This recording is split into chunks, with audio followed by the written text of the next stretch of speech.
پہلی بات تو یہ ہے بھائی،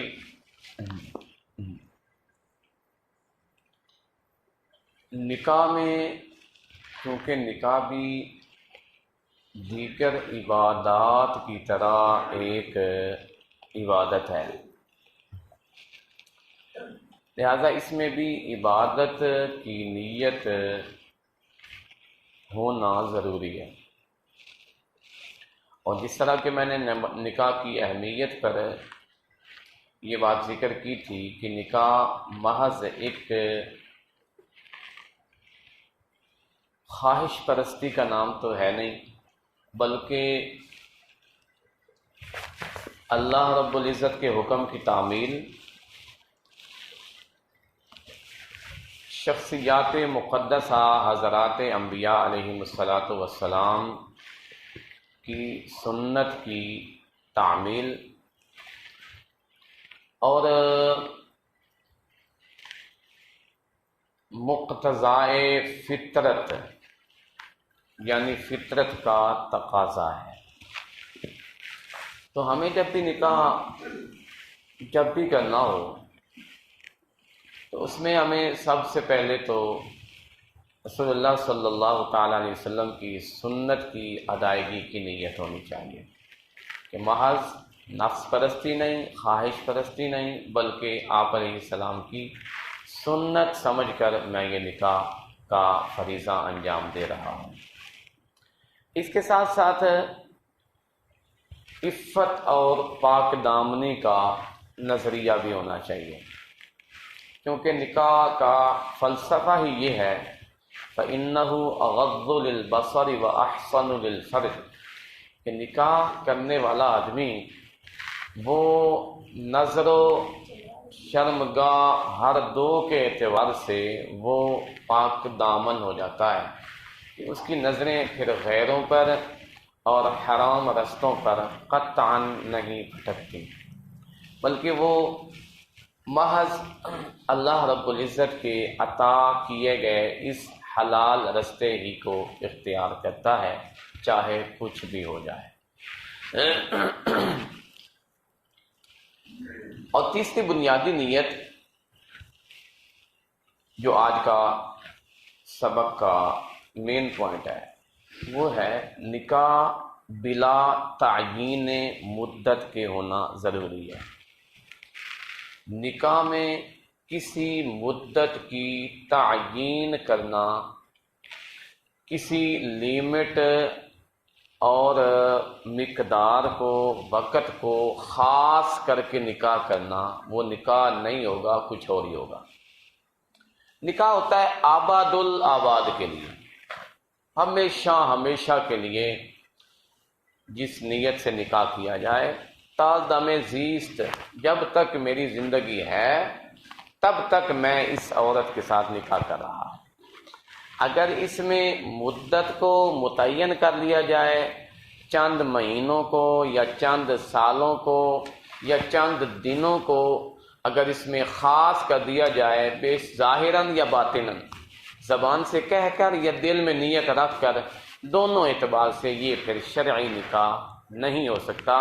بلکہ یہ پھر متع ہوگا یا نکاح موقت ہوگا یا پھر حلالہ ہوگا،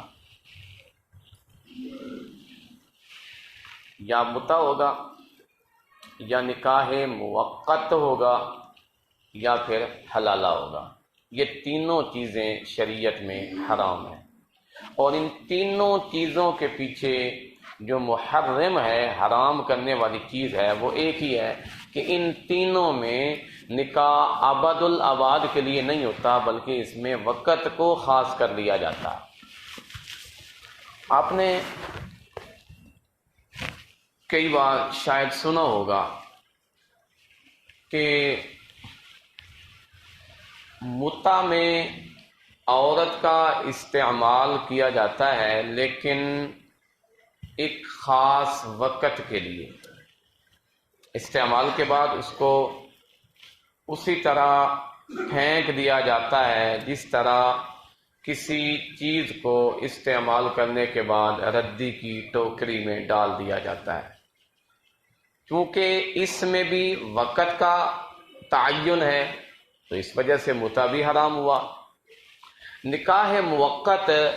فقہی اصطلاح میں ایک نکاح کی قسم ہے، اور وہ کیا ہے کہ کسی عورت سے چند دنوں، مہینوں یا سالوں کی نیت سے نکاح کرنا، اور دن میں یہ ذہن میں یہ نیت رکھنا کہ فلاں وقت تک میں اس سے نکاح کرتا ہوں، اور اس کا باقاعدہ طور پہ مہر بھی ادا کر دینا، اور بالکل نکاح کی شکل ہو، لیکن ذہن میں نیت یہ ہو کہ فلاں مدت تک میں اسے اپنے پاس رکھوں گا، اس کے بعد اس کو چھوڑ دوں گا، طلاق دے کر آزاد کر دوں گا اپنے سے۔ تو یہ بھی نکاح کی ایک قسم ہے، لیکن یہ حرام ہے۔ اسے نکاح موقت کہا جاتا ہے، یعنی ایک خاص وقت کی بنیاد پہ کیا جانے والا نکاح۔ تیسری قسم ہے حلالہ، جسے معاشرہ میں ہر خاص و عام جانتا ہے۔ حلالہ میں بھی کیا ہوتا ہے کہ اس میں بھی ایک خاص وقت کے لیے کسی عورت سے نکاح کیا جاتا ہے، اور خاص وقت کے گزر جانے کے بعد، مقصد کے حصول کے بعد اس عورت کو آزاد کر دیا جاتا ہے۔ تو چونکہ اس کے پیچھے بھی تعیین مدت ہے، مدت کا متعین کرنا ہے، مدت کا خاص کر لینا ہے، اس وجہ سے یہ بھی کیا ہوا جی؟ حرام ہوا۔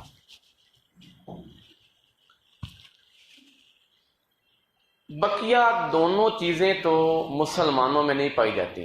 متع اور نکاح موقت، ہاں کچھ غیر مسلموں میں پائی جاتی ہیں۔ اہل تشیع کے ہاں اس چیز کو باقاعدہ طور پر عبادت کا ایک حصہ سمجھا جاتا ہے، اور وہ لوگ اس کے بڑے فضائل بیان کرتے ہیں، نعوذ باللہ من ذالک۔ کیا کچھ ان کی کتابوں میں اس کے بارے میں لکھا پڑا ہے کہ جو ایک دفعہ متع کرے گا اس کا ثواب، اللہ اکبر۔ انسان کی زبان وہ بات کہنے سے لڑکھڑاتی ہے۔ تو بہرحال جو کچھ ان کے ہاں ہے وہ سبھی بالکل غلط اور بے بنیاد ہے، اس کی کوئی حیثیت نہیں ہے۔ تو یہ محض غیر مسلموں کا شیوا ہے، جن کے ہاں اسلام کی حدود و قیود کا کوئی لحاظ نہیں رکھا جاتا۔ لیکن مسلمانوں کے ہاں نہ تو متع کی کوئی اہمیت ہے، نہ ہی نکاح موقت یعنی خاص مدت کی بنیاد پہ کیے جانے والے نکاح کی کوئی اہمیت ہے۔ ہاں ایک چیز مسلمانوں میں وہ رائج ہے، بعض دیار میں، بعض علاقوں میں اور بعض لوگوں کے ہاں، کہ وہ کیا کرتے ہیں جی؟ حلالہ کی نیت سے نکاح کر لیتے ہیں، حلالہ کی نیت سے نکاح کر لیتے ہیں۔ میں تھوڑی سی اس کی ذرا بات کھول کر آسان الفاظ میں اس کی وضاحت کر دیتا ہوں تاکہ بات کلیئر ہو جائے، واضح ہو جائے۔ بات یہ ہے بھائی، ایک آدمی نے کسی عورت سے نکاح کیا، نکاح ہو جانے کے بعد کسی وجہ سے خاوند نے عورت کو طلاق دے دی، لیکن طلاق ایسی تھی جسے طلاق مغلظہ کہا جاتا ہے، یعنی حرام کر دینے والی طلاق، 3 طلاقیں۔ یا عورت نے خود ہی عدالت میں رجوع کر کے بطور خلا کے 3 طلاقیں اپنے خاوند سے وصول کر لیں۔ اب دونوں صورتوں میں یہ عورت اس آدمی پر ہمیشہ کے لیے حرام ہو گئی،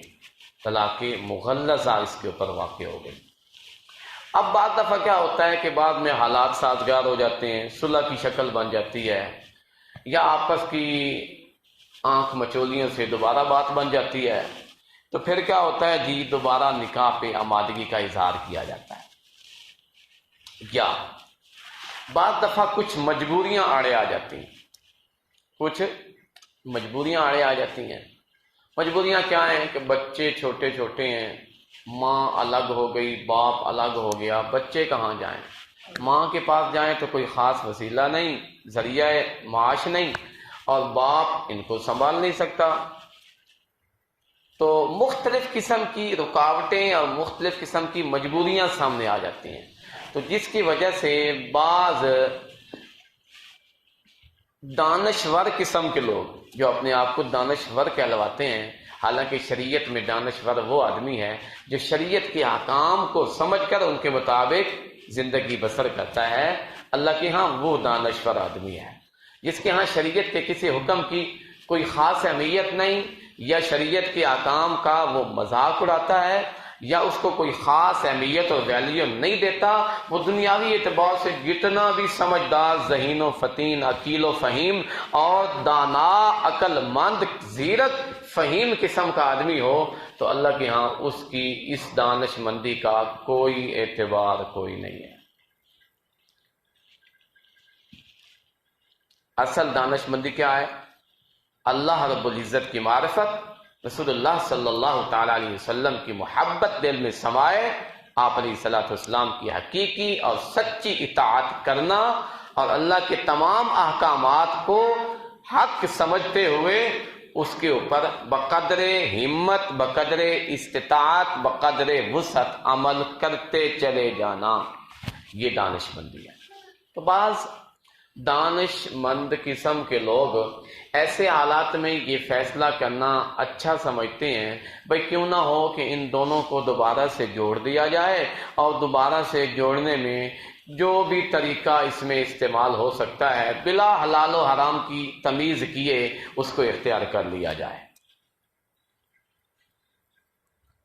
حلال و حرام کی تمیز کیا ہے؟ شریعت مطہرہ میں ایسے شخص پر نبی اکرم صلی اللہ تعالی علیہ وسلم نے بڑی شدید لعنت فرمائی ہے۔ آپ علیہ الصلوۃ والسلام کا ارشاد ہے، فرمان ہے، لعن اللہ المحلل والمحلل لہ، لعن اللہ المحلل والمحلل لہ، اللہ تعالی حلالہ کرنے والے پر اور کروانے والے پر دونوں پر لعنت فرماتے ہیں، پھٹکار نازل فرماتے ہیں، دونوں پر لعنت نازل ہوتی ہے۔ محلل جو کہ فاعل ہوتا ہے، والمحلل لہ، اور جس کے لیے یہ حلالہ کیا جا رہا ہوتا ہے، جو مفعول ہوتا ہے، تو دونوں پر شریعت میں ان دونوں پر اللہ تعالیٰ کی طرف سے رسول اللہ صلی اللہ تعالی علیہ وسلم کی زبانی یہ لعنت وارد ہوئی ہے۔ اب اس ملعون اور مذموم فعل کو چاہیے تو یہ تھا کہ آدمی اس کے قریب بھی نہ جائے، اور اپنے آپ کو لعنت اور پھٹکار سے محفوظ رکھتے ہوئے اس کی شناعت کو بیان کرے اور لوگوں کو بھی اس سے روکے۔ لیکن بعض مختلف قسم کے ذہن رکھنے والے بڑے صلح کن قسم کے لوگ جو صلح کی نیت سے اس طرح کا اقدام کرنے چلے آتے ہیں، تو ان لوگوں کے ہاں اس لعنت کی اور رسول اللہ صلی اللہ علیہ وسلم کی اس تاکیدی ممانعت کی کوئی اہمیت اور حیثیت ان کے دلوں میں کوئی نہیں ہوتی، بس وہ یہ سمجھتے ہیں کہ دوبارہ سے اس گھر کو آباد کر دیا جائے۔ پھر کیا ہوتا ہے جی، کسی تیسرے آدمی سے اس عورت کا نکاح کیا جاتا ہے، اور وہ بھی بادل ناخواستہ، دل نہ چاہتے ہوئے، نہ عورت کا دل چاہتا ہے اور نہ ہی اس کے نکاح کروانے والوں کا یہ جی ہوتا ہے، یہ دل چاہتا ہے کہ یہ عورت اس کے پاس ہمیشہ ہمیشہ کے لیے رہے، بلکہ ایک خانہ پوری کے لیے، ایک فارمیلٹی کے لیے، ایک اس حد کو پار کرنے کے لیے وہ اقدام کیا جاتا ہے، اور اس بندے سے نکاح اس شرط پر کر دیا جاتا ہے، بھائی اس عورت سے نکاح کر لے، اور یوں ہی یہ عورت پچھلے خاوند پر حلال ہو جائے اس خاص فعل کی بنیاد پر، تو نے اسے طلاق دے دینی ہے۔ باقاعدہ اسے وعدہ لیا جاتا ہے، اور طلاق کی نیت سے وہ بندہ پھر اس عورت سے نکاح کرتا ہے۔ جب طلاق کی نیت سے اس سے نکاح کرتا ہے تو اس کے بعد وہ نکاح تو شرعاً نکاح تو ہوا نہیں، کیونکہ نکاح ایسا ہوتا ہے کہ جس میں مدت کا لحاظ کوئی نہیں ہوتا، مدت کا لحاظ اس میں کوئی نہیں کیا جاتا، بلکہ علل آباد، آباد الآباد کے لیے وہ نکاح کرنا ضروری ہوتا ہے، لیکن اس نے چونکہ مدت ذہن میں رکھتے ہوئے کہ فلاں فعل کے سر انجام دیے جانے کے بعد یہ عورت میں اس کو طلاق دے دوں گا، چنانچہ اس کے بعد وہ مرد جب بھی اس سے صحبت و ہم بستری کرتا ہے تو اس کے بعد اگر وہ اس کو طلاق دے دیتا ہے تو لغوی اعتبار سے تو بظاہر یہ نکاح ہوا، ایجاب و قبول بھی ہو گیا، گواہ بھی موجود ہیں اور دیگر حکمال وغیرہ کی ادائیگی بھی ہو رہی ہے، لغوی اعتبار سے تو چلو نکاح ہو گیا، اور جو فارمیلٹی اور جو خانہ پوری کرنی تھی وہ تو ہو گئی، لیکن دونوں حضرات اللہ رب العزت کی لعنت اور پھٹکار میں آ گئے، اور اس کے بعد خاوند نے اگر اس کو طلاق دے دی تو طلاق دیے جانے کے بعد وہ عورت اگرچہ پہلے خاوند کے لیے حلال تو ہو جائے گی، لیکن ایسی حلت کا فائدہ ہی کیا کہ جس کے پیچھے حرام کام کا ارتکاب ہو اور اللہ رب العزت کی لعنت اور پھٹکار کو مول لینا ہو اور اپنی مرضی اور اپنی خواہش کی بنیاد پر۔ تو یہ قسم نکاح کی جو ہے حلالہ والی، یہ بھی شریعت میں بالکل ناجائز اور حرام ہے، اور اس کے اختیار کرنے سے ہر مسلمان کو اتنا ہی اجتناب کرنا ضروری ہے جتنا کہ وہ اپنے ذہن میں متع یا نکاح موقت کو حرام سمجھتا ہے۔ ہم تو بڑے سخت الفاظ میں متع کرنے والے لوگوں کو کیا کچھ کہہ دیتے ہیں کہ ان لوگوں نے کیا بنایا ہوا ہے، اسلام کا مذاق بنایا ہوا ہے، لیکن جب ان کو اپنی زبان سے کیا کچھ کہہ رہے ہیں تو خود بعض حالات میں اسی کی دوسری شکل میں خود ملوث ہو جاتے ہیں۔ اس لیے تینوں قسم کی جو شکلیں ہیں یہ نکاح کی شکلیں نہیں ہیں بلکہ یہ زنا کی شکلیں ہیں، لہذا ان سے احتراز انتہائی ضروری ہے۔ نکاح متع ہو، نکاح موقت ہو یا حلالہ ہو، تینوں قسم کی یہ جو نکاح کی شکلیں اور صورتیں ہیں یہ شریعت میں ناجائز، حرام اور موجب لعنت ہیں، موجب لعنت ہیں۔ بعض سیکولر ذہن قسم کے لوگوں کا، ذہن رکھنے والے لوگوں کا خیال یہ ہے بھائی متع میں اتنی سختی کیوں کی جاتی ہے؟ وہ بڑا مطالعہ رکھتے ہیں نا جی، کبھی کسی کتاب کو پڑھا، کبھی کسی کتاب کو، کبھی کسی کو، کبھی کسی کو، لیکن استاد سے علم نہیں سیکھا ہوتا۔ استاد کی جگہ بھائی بندہ جتنا بھی پڑھ جائے استاد کی جگہ خالی ہوتی ہے۔ کیوں؟ بندہ مطالعہ کے ذریعے سے الفاظ تو یاد کر لیتا ہے، لیکن علم کی نورانیت وہ استاد کے سینے سے منتقل ہوتی ہے۔ علم کی نورانیت وہ سینہ بسینہ منتقل ہوتی ہے۔ ایک بندے کا استاد ہی کوئی نہیں ہے اور وہ کتابوں پہ کتابیں پڑھے جا رہا ہے اور بڑا وسیع شوق رکھتا ہے مطالعہ کا، ان کی کتابیں پڑھی، ان کی کتابیں بھی پڑھی، ان کا دلائل، ان کے دلائل، دونوں کا جائزہ لے کر اپنے ذہن میں ایک رائے قائم کر لی کہ میرا ذہن تو یہ کہتا ہے کہ یہ کام بالکل ٹھیک ہے، کہ یہ کتاب یوں کہتی ہے اور یہ کتاب یوں کہتی ہے۔ حالانکہ استاد شریعت میں یا دنیاوی کسی بھی فن میں جس کا استاد کوئی نہ ہو اسے اناڑی کہا جاتا ہے، اسے اناڑی کہا جاتا ہے کہ اس کا استاد ہی کوئی نہیں ہے، اور وہ کئی جگہ پہ وہ بندہ مار کھا جاتا ہے جس کا استاد کوئی نہ ہو۔ اس لیے کسی بھی مسئلے میں جب بھی ہمارے سامنے دو قسم کی رائے سامنے آ رہی ہوں تو ہمیں ان کے سمجھنے کے لیے کسی اہل علم، معتبر، مستند، معتمد عالم کا رجوع کرنا چاہیے اور اس سے باقاعدہ اس کی حقیقت کو سمجھنا چاہیے۔ اب بعض دفعہ بعض سیکولر ذہن رکھنے والے لوگ وہ کیا کرتے ہیں جی بھائی متع تو شریعت میں اتنی سختی نہیں ہے جتنی آج کل سختی کر دی جاتی ہے۔ آپ علیہ الصلوۃ والسلام کے صحابہ نے بھی کتنی بار اور کتنے مواقع پہ متع اختیار کیا اور ہمیں کیوں منع کیا جاتا ہے؟ لیکن بھائی علامہ انور شاہ کشمیری رحمہ اللہ تعالی، جو کہ دیوبند کے ایک بہت بڑے ممتاز عالم دین ہیں، جنہوں نے بہت سی کتابیں بخاری شریف کی شرح اور دیگر بہت سی کتابیں انہوں نے خود رقم فرمائی، خود نوشتہ ان کی موجود ہیں آج بھی. تو انہوں نے بڑے وثوق اور دلائل کے ساتھ یہ بات ثابت کی ہے بھئی شریعت میں متع کسی بھی حال میں جائز ہے کوئی نہیں رہا. متع کی اجازت اسلام کی ابتدا سے لے کر انتہا تک کسی حال میں بھی کوئی نہیں رہی ہے، بلکہ یہ محض غلط فہمیاں ہیں جن کی بنیاد پر لوگوں نے متع کے جواز کے لیے مختلف قسم کے دلائل کو اکٹھا کر رکھا ہے، ورنہ اس کے پیچھے متع کسی حال میں بھی جائز کوئی نہیں ہوا. متع ہوتا کیا ہے؟ متع عارضی نفع دے کر مقصد پورا کرنا، بس اس کے بعد آزاد ہے. عارضی نفع دے کر، پیسے دے کر، سامان دے کر، زیور دے کر، کوئی چیز دے کر اور اس سے اپنا مقصد پورا کرنا، یہ کیا ہے جی؟ عارضی نفع ہے. متع کا معنی ہی عارضی نفع ہوتا ہے، عربی میں متع کے لفظ کا معنی ہی عارضی نفع ہے. تو عارضی نفع حاصل کیا جاتا ہے اپنی خواہش کو اور اپنی اس شہوت کو محض چند ٹکوں کی بنیاد پہ پورا کیا جاتا ہے، اور اس میں کوئی نکاح وغیرہ کی کوئی شکل کوئی نہیں ہوتی، نہ گواہ ہوتے ہیں، نہ مہر ہوتا ہے، نہ اور کچھ ہوتا ہے. یہ متع ہے.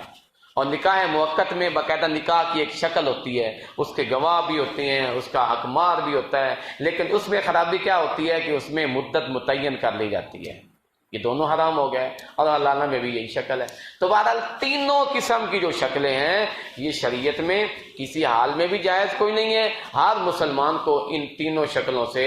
بالکلیہ احتراز کرنا چاہیے، اور جب بھی کسی عورت سے نکاح کی نوبت آئے تو نیک نیتی کی بنیاد پر،